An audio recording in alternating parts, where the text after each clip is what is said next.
నమస్కారం. జ్ఞానమనేది ఒక హక్కా? లేకపోతే అది కేవలం కొందరికే దక్కే అధికారమా? ఈరోజు మనం ఒక వ్యక్తి గురించి మాట్లాడుకుందాం. ఆయన అక్షరాలనే ఆయుధాలుగా మార్చి జ్ఞానంపైయున్న నిషేధానికి వ్యతిరేకంగా ఒక యుద్ధాన్నే చేశారు.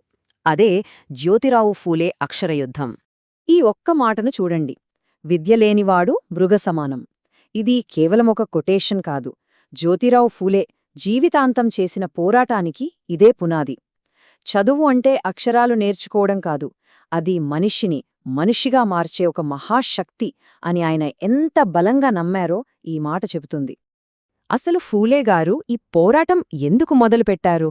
అది తెలియాలంటే మనం టైంలో కొంచెం వెనక్కి వెళ్ళాలి, 19వ శతాబ్దపు మహారాష్ట్ర సమాజంలోకి. ఆ రోజుల్లో పరిస్థితులు ఎలా ఉండేవంటే, జ్ఞానం అందరికీ దక్కేది కాదు, దానిమీద ఒక రకమైన నిషేధముండేది. అంటే ఈ అణిచివేత ఎంత పక్కాగా, ఎంత ప్లాన్డ్గా జరిగిందో చూడండి. ధర్మశాస్త్రాల పేరు చెప్పి బ్రాహ్మణేతరులకి, మహిళలకి చదువుకునే హక్కే లేదన్నారు. మరి మహిళలు చదువుకుంటే ఏకంగా జాతీయతకే నష్టమని చెప్పేవారంటే ఆలోచించండి. ఇక శూద్రులు, అతిశూద్రులు చదువుకుంటే సమాజం తలకిందులైపోతుందని భయపడ్డారు. ఇలా నాలెడ్జ్ని కొందరే తమ గుప్పిట్లో పెట్టుకున్నారు. సరిగ్గా ఇలాంటి ఒక అణిచివేత వ్యవస్థమీదే ఒక సామాన్య వ్యక్తి అక్షరాలతోనే యుద్ధం ప్రకటించారు. ఆయనే మహాత్మా జ్యోతిరావు ఫూలే.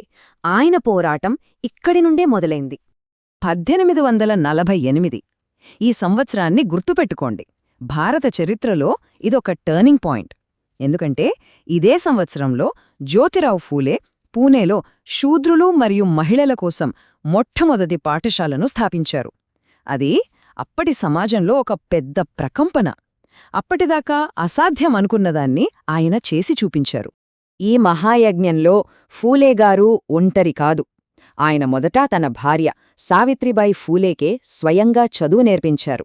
ఆమెను మన దేశపు మొట్టమొదటి మహిళా టీచర్గా మార్చారు. కాని ఆ దారి ఏమైనా సులువుగా ఉందనుకుంటున్నారా? అస్సలు లేదు. ఆమె స్కూల్కి వెళ్తుంటే కొందరు ఆమెపై పేడ, రాళ్లు విసిరి అవమానించేవాళ్లు. అయినా ఆ దంపతులు ఒక్క అడుగు కూడా వెనక్కి వెయ్యలేదు. కొన్ని దశాబ్దాల తరువాత 1882లో బ్రిటిష్ ప్రభుత్వం విద్యపై వేసిన హంటర్ కమిషన్ ఫూలేగారికి ఒక సువర్ణ అవకాశమిచ్చింది.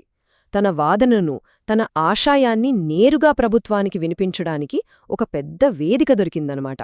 ఆ కమిషన్ ముందు ఫూలేగారు పెట్టిన డిమాండు అప్పట్లో ఎవ్వరూ ఊహించలేనిది. ఒక రకంగా చెప్పాలంటే అదొక సంచలనం. ఏంటంటే ప్రతి పేదవాడికి ఉచితంగా, నిర్బంధంగా ప్రాథమిక విద్య అందాలి. ఈరోజు మన ఎడ్యుకేషన్ సిస్టంకి పునాదిలాంటి ఆలోచన ఇది. ఇది కేవలం ఒక డిమాండ్ కాదు, అదొక పెద్ద సైద్ధాంతిక యుద్ధం. ఒకవైపు ఫూలే ఏమంటున్నారంటే అందరికీ చదువు కావాలి. మరోవైపు తిలక్ వంటి సంప్రదాయవాదులు ఏమంటున్నారంటే అయ్యూ, శూద్రులు చదువుకుంటే వ్యవసాయం ఏమైపోవాలి, ఆడవాళ్లు చదువుకుంటే ఇల్లు ఏమైపోవాలి?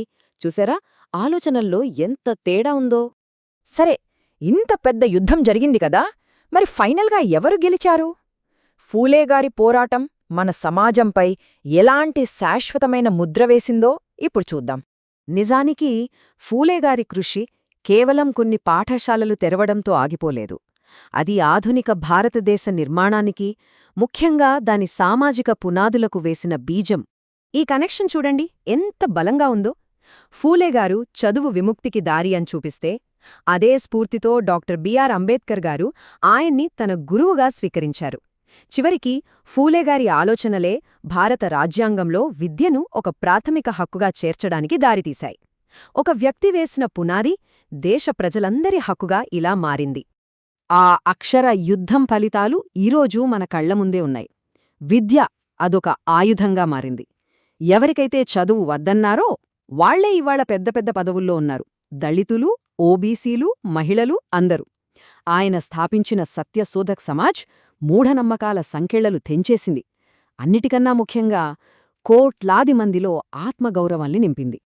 ఒక్క మాటలో చెప్పాలంటే, ఒకప్పుడు ఏ నేలమీదైతే అక్షరాన్ని నిషేధించారో, ఈరోజు అదే నేలమీద జ్ఞానం వికసిస్తోంది. దీనికి కారణం ఒక్కరే, మహాత్మా జ్యోతిరావు ఫూలే. ఫూలేగారి అక్షర యుద్ధం మనకు చదువుకునే అవకాశం ఇవ్వడమే కాదు, ప్రశ్నించే హక్కును కూడా ఇచ్చింది.